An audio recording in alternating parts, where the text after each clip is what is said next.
Mr. President, thank you. I'm pleased to be back on the Senate floor this afternoon in support of the VA Mission Act. I was here last week, last Thursday, in which I, in part, paid tribute to Senator McCain.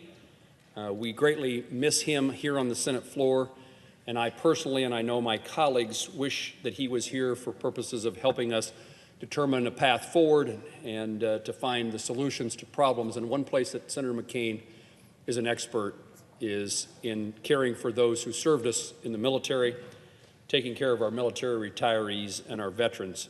And so I again would use this moment on the Senate floor to pay tribute to my colleague, Senator McCain, and to thank him for his service to our nation and his willingness to work side by side with me as we develop legislation that deals with the issue of community care for veterans across the country. Again, I highlighted last Thursday that challenges at the VA caused Congress to respond. That response would involve choice, legislation that now exists in which veterans under certain circumstances have the ability to find and be provided care within the community. They can see their hometown physician, be admitted to their hometown hospital under certain circumstances. The Choice program has worked well for many veterans, just like the VA itself internally works well for many veterans. But I know from my own experience as a member of the United States Senate that Kansans have experienced significant challenges with VA programs, and especially with the Choice program, in which the bureaucracy seemed to inhibit the ability for the VA to provide the care that veterans across Kansas were seeking. I indicated last week that currently within our office we have 80 what we call cases in which we're dealing with veterans who are facing challenges from something they need from the VA and are not receiving it. And I looked at the numbers prior to that, and since I've been a member of the United States Senate, that has occurred on 2,650 occasions in which a veteran seeks help from their United States Senator for something we would expect them to be entitled to based upon their service to our nation. We're grateful to those veterans. We want to make sure that they're honored and esteemed, but at the same time, we want to make certain that the promises that were made to those who served our nation are kept. The legislation before us that has been approved by the House of Representatives and is now in front of the Senate has been entitled the VA Mission Act. We were actually successful in honoring Senator McCain by including his name in that title. And again, I appreciate his willingness to help create the Choice program and now to reform and extend it. One of the challenges that I have taken upon myself is to make certain that we don't simply, and nothing's simple around here, but we don't just extend the current Choice program, but that we reform it, improve it, and make it less likely that those 80 veterans who are seeking help from me and my staff, or those 2,650 who have sought help from me and my staff, that their challenges are a lot less. So I judge the efforts in this legislation is, what are we doing to reduce the problems that veterans encounter in seeking the help that they are entitled to? And I asked for, in a conversation with my staff, I said, give me the top 10 reasons why this legislation is a good thing. Tell me what are the top 10 reasons that a member of the United States Senate should vote for this legislation. And incidentally, when we pass it, it will be forwarded to the President, and President Trump has indicated his strong support for this legislation, and I guess every indication would be that the President, of course, since he supports the legislation, would sign this legislation into law and would do so prior to Memorial Day, a time in which we, again, pay respect to those who served our nation. My top 10 list became 12, and I would guess that if given more time and greater ability to spend time on the floor, that list of 12 could be expanded to a much longer list. But let me share with my colleagues reasons that I think it's important for this legislation to be approved and be sent to the President. Again, I was a skeptic early on, wanted to make certain that we did something significant and not just extended the Choice program into the future, but made significant changes. And the challenge has been is to trying to make certain that the VA does things that we would want them to do and that they follow the law, the letter of the law of legislation that we pass, and that they follow the intent of members of Congress. And in regard to the Choice Act that had passed now three years or so ago, it was hard sometimes to see that the VA was implementing that legislation the way that it was written or the way that it was intended. But number one in that regard, in the reasons now, the top 12 reasons that this legislation should be approved, is that this legislation makes certain that the VA executes the law consistent with the intent of Congress. It mandates coordination with Congress as it develops rules and regulations under this new legislation. And the goal here that I expect to be successful in achieving is to prevent the VA's ability to narrow or limit the program's opportunity to serve veterans as was intended by this law, and more importantly, as they deserve. Number two, this legislation consolidates community care programs. There are 7 different community care programs within the VA in which a veteran can access care away from the hospital, the big brick buildings that most of us have in our states, usually in the most populated areas of our states. And those 7 community care programs are consolidated into one community care. And that will reduce the bureaucracy at the VA, but also will make it more understandable for our veterans and for the providers, the doctors, hospitals, and others who provide care to veterans today in those community care programs. One program, not 7. Thirdly, we want to improve care coordination. And by that we mean the relationship that a veteran has with the VA and what that relationship means in them accessing care today and tomorrow, and care related to their circumstances. This legislation requires the VA to provide a coordinator of care for veterans utilizing care in the community to ensure continuity of care and service in a timely manner, so that it's an easier task for a veteran to receive what they need, and it's done in a timely way, and it prevents lapses in care from increasing by increasing the communications between the veteran and the VA community provider. The fourth one is it reforms eligibility, and this is an important one. They're all important, but this is especially important to me. So under the Choice Act that we operate today, the VA was instructed to allow a veteran who lives more than 40 miles from a VA facility, or it takes more than 30 days for that veteran to receive his or her care at the VA, to provide, at the veteran's choice, provide that care in a community setting.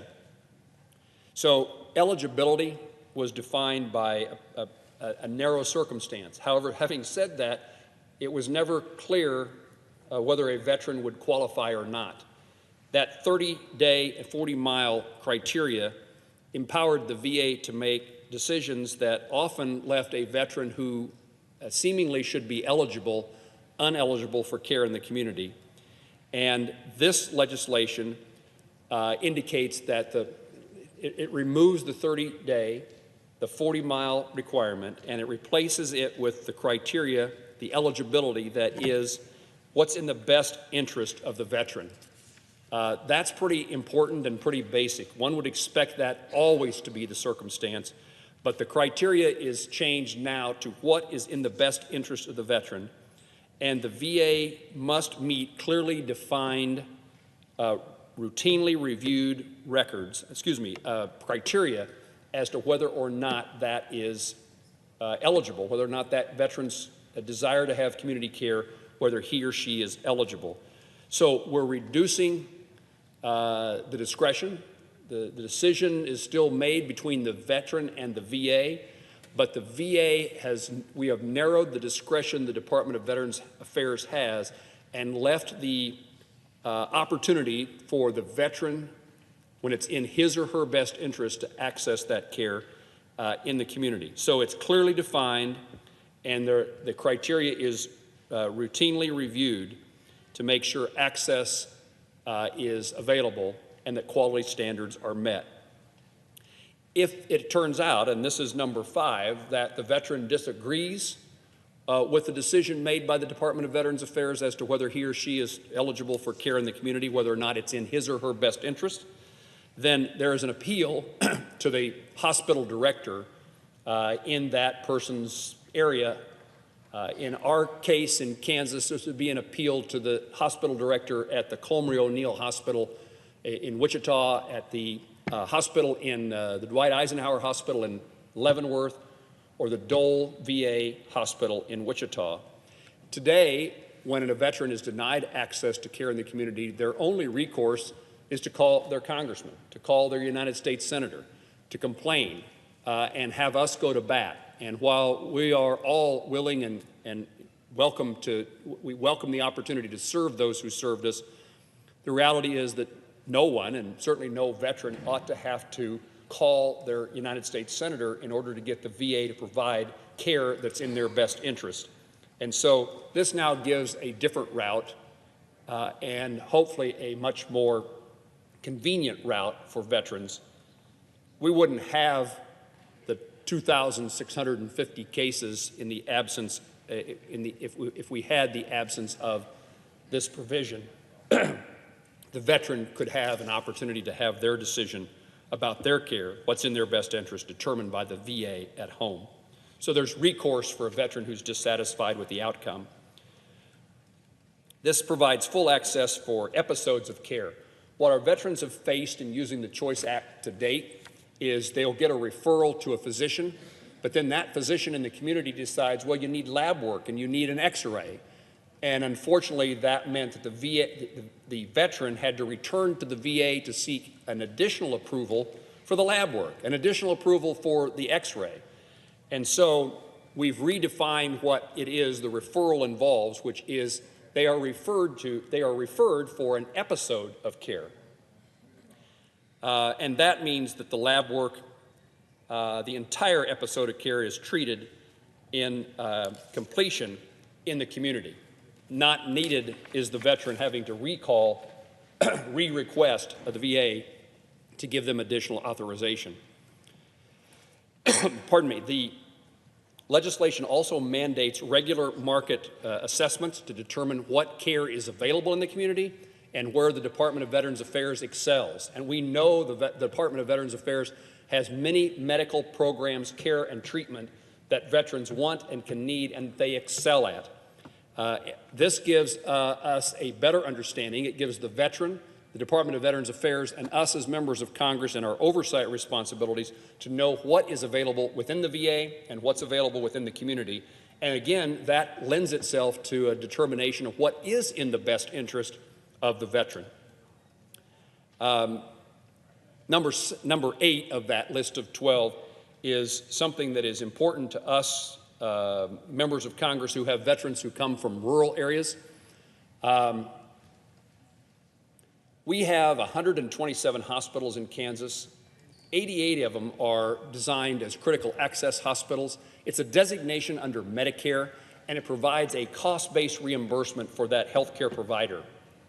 It means that our smallest hospitals and our smallest communities have a Medicare reimbursement rate that is designed to keep them in business, to keep their doors open. Unfortunately, the Choice Act in its current form only requires the VA to reimburse at Medicare rates. That Medicare rate was never interpreted by the VA to be the rate that that hospital received for Medicare patients, only a more standard Medicare rate. And this legislation requires that the care be paid for at that critical access hospital designation rate. The same, I hope, is true for our rural health clinics, so that physicians and hospitals receive the amount of money that they would receive if they were treating a Medicare patient. Why is this important?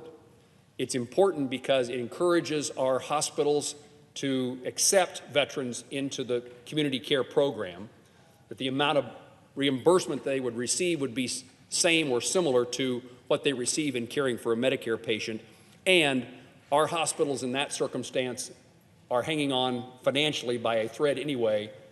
It's a challenge to keep hospital doors open in our smallest communities, and this gives them a reimbursement rate that increases the chance that the revenue is sufficient to cover the costs. It will encourage more hospitals to accept choice community care patients, and it will increase the chances of those hospitals being alive and well into the future. Number 9, this bill allows for access to walk-in care. Something that is changing in our healthcare delivery system is the ability to go to a pharmacy and have your blood pressure taken or get an inoculation, a vaccine. And so access to walk-in care is becoming more common across our state, in Kansas and around the country. And this allows our veterans to receive under this community care program care from local walk-in clinics, convenient care clinics, federally funded health centers, giving veterans the same access to non-emergent convenience care that other than veterans now receive.